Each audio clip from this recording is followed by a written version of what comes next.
Hey folks, good morning. How's everybody doing? I hope you have your coffee and ready to have a little chat this morning.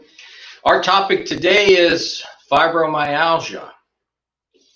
Now, so far we've covered a lot of topics.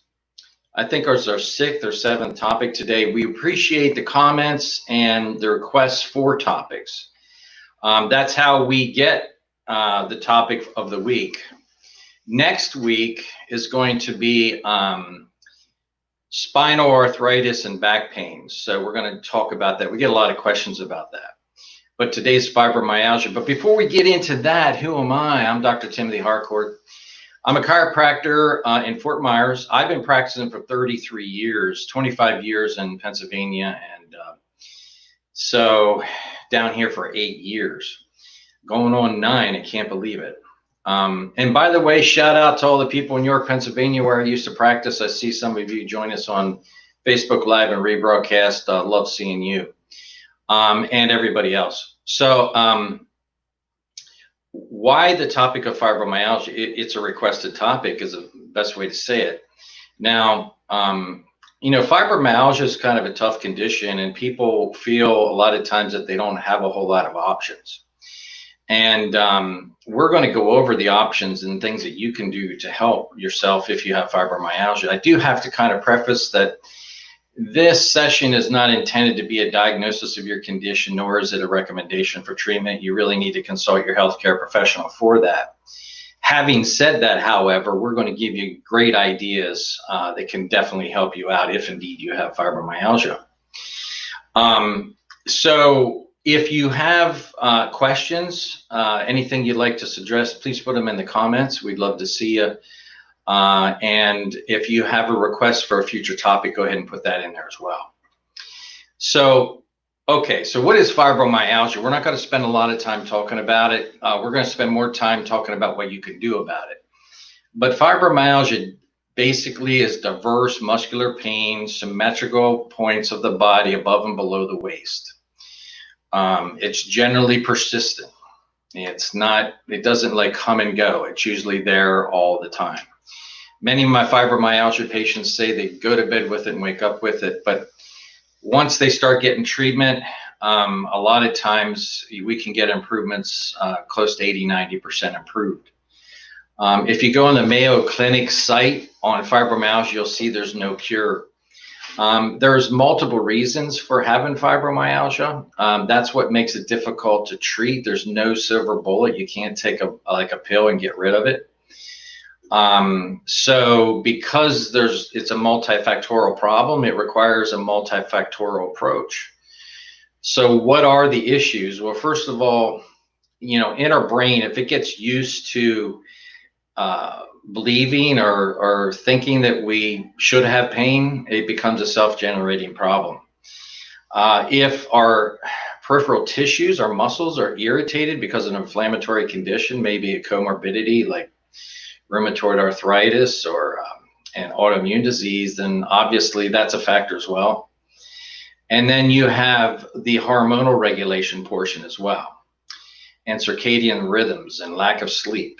So it makes sense then the cure, or at least the solution, would be to address those issues. So the very first thing we are going to address is sleep. Now, there are a lot of different options on sleep. You can take a sleeping pill. It may or may not help you. There's other things to try before a sleeping pill, though. Make your room dark. Don't drink stimulants, coffee after lunchtime. And by the way, with fibromyalgia, that is a complicating factor because a lot of fibromyalgia patients can't sleep very well, so they become caffeine dependent because they need something to get them going in the morning, which means that they may end up drinking caffeine later in the day, which complicates sleep that night. So that's something that you have to break. You have to just get past that. Exercise is excellent to promote sleep, but just don't do it a half an hour before you want to go to bed, because that'll stir you up and then you won't be able to sleep. But if you do at least 3 or 4 hours before going to bed, your body has a chance to settle down and then you can get better sleep. Now, how does exercise help your sleep? It balances the nervous system. So the autonomic nervous system, which regulates, heart rate and breathing and blood pressure and all that stuff. So the thing is, if that's regulated, you have a better chance for sleep. And the other thing is, you can play soothing music right before you go to bed. I would avoid high doses of news and things like that before you go to bed. It's just going to stir you up. Surround yourself and your brain with positive things, positive affirmations. Some people will even have a journal and write in their journal positive affirmations. You may want to read a good book.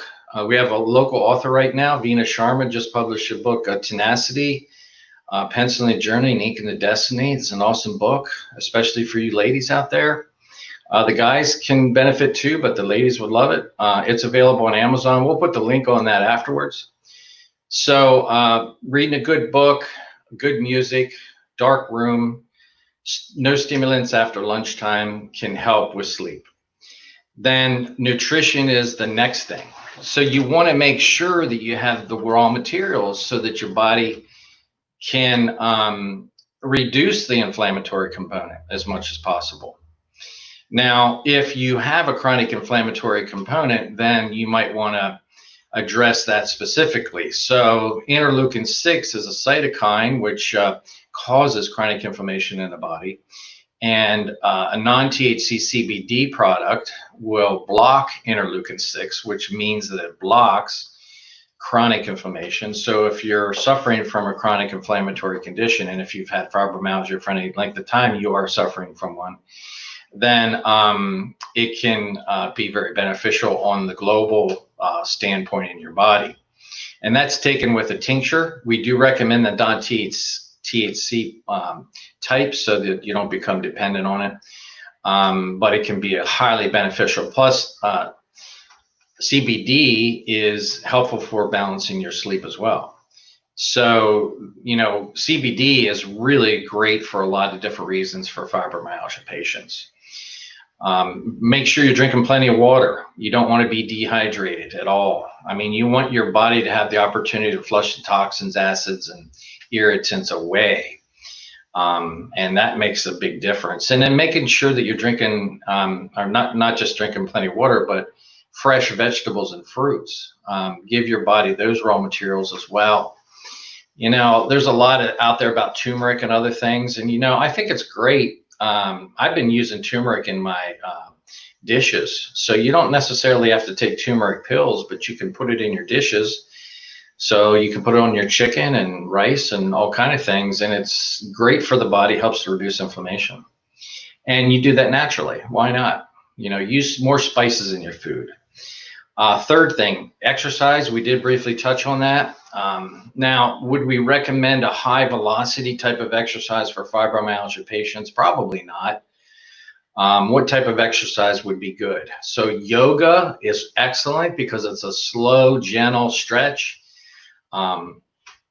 There's plenty of exercises we wouldn't recommend for fibromyalgia patients, but the reality is that if you're out moving around, especially if you're outside and you're getting exercise outside, even if it's to walk the dog in the sunshine, getting some fresh air, that's awesome for fibromyalgia.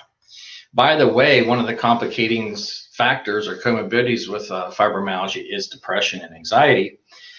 So fibromyalgia patients typically don't want to go outside because when we're depressed, we don't feel like going outside. But the cure is to go outside, at least part of the cure is.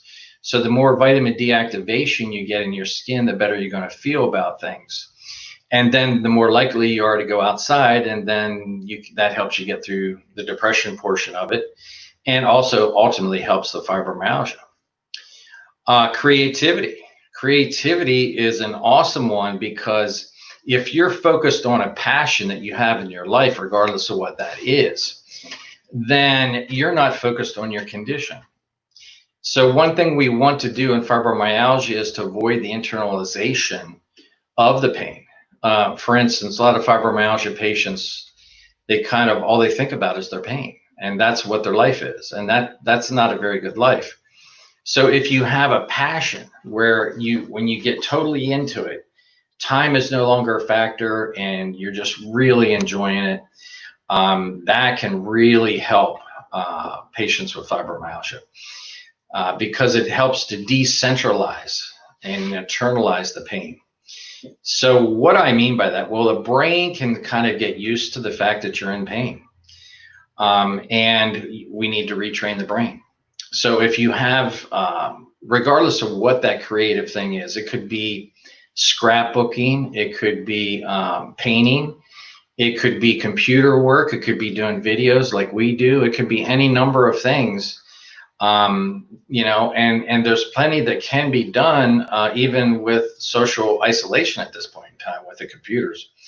So the sky's the limit really on your creativity. It could be making music, it could be learning how to play the guitar, anything like that. Learning a new language. You can learn a new language on the computer pretty easily. Duolingo, you can learn a few words a day of a new language, and after a while you actually can get along pretty well. So creativity is huge, and not only in fibromyalgia, for a lot of the things that we see coming into the practice. Support. So you can join a support group and get ideas from other people. We just established a support group here called Chronic Pain Support Group on Facebook. We're just getting it off the ground, and but those are ways that you can find out, okay, well, what did they do that helped them, and maybe what did they avoid that was great that they avoided a certain thing. And then lastly, sunshine. So we briefly talk about sunshine, vitamin D. Some people ask, well, you live in Florida, you shouldn't need any additional sunshine. Well, I hate to tell you, that's not necessarily true. I'm up a lot of times before the sun comes out. I'm in the practice all day long, and sometimes the sun's down when I leave. So even though I live in Florida, I'm not really getting a lot of sun. I'm inside a lot. So it's important that we do get out there and get the sunlight exposure. I do get the question, what about taking oral vitamin D? Yeah, you can do that, and I would recommend it, especially if your lab tests show that you have low vitamin D levels. And vitamin D is very inexpensive. You can get it at Walmart or any of the vitamin places. Pretty much any place you shop has vitamin D. So it's a good idea, but I tell you what, it's just better to go outside and get the sunlight exposure. Now, like anything, you don't want to overdo it. We overdo it, then we risk skin cancer. So, the thing is, life is all about a balance, right? So these are some things that we can think of as far as helping you with fibromyalgia. We really hope that there was at least one thing that you got out of the session today. If you have any requests in the future, please give those to us. We'd be happy to, if we're able to do it, we'd be happy to do a session on it. And I hope that you stay strong, stay healthy, and stay creative. It's Dr. Harcourt signing off. Have a great week.